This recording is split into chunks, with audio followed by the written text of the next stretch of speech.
Microsoft has released the KB5064081 Preview Cumulative Update for Windows 11 24H2, which includes 36 new features or changes, with many gradually rolling out. These updates include new recall features and a new way of displaying CPU usage in Task Manager. The KB5064081 update is part of the company's optional non-security preview update schedule, which releases updates at the end of each month to test new fixes and features coming to the next month's Patch Tuesday. Unlike regular Patch Tuesday cumulative updates, monthly non-security preview updates do not include security updates and are optional. You can install the KB5064081 update by opening Settings, clicking on Windows Update, and then check for updates.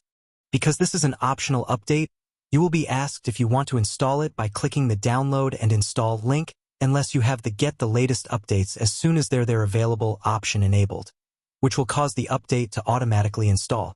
Windows 11 KB5064081 highlights.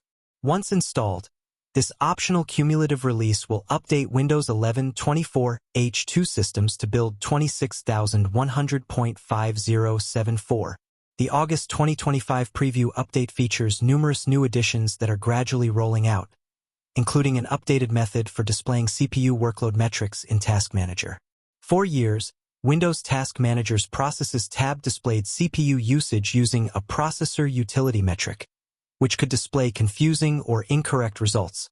The method ignored the number of cores a processor had, so a single maxed-out core on a 16-core CPU could show overall usage at 100%.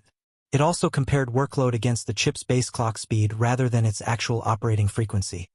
So when Turbo Boost pushed cores above their regular speed, usage could spike beyond 100% and then get clipped in the display.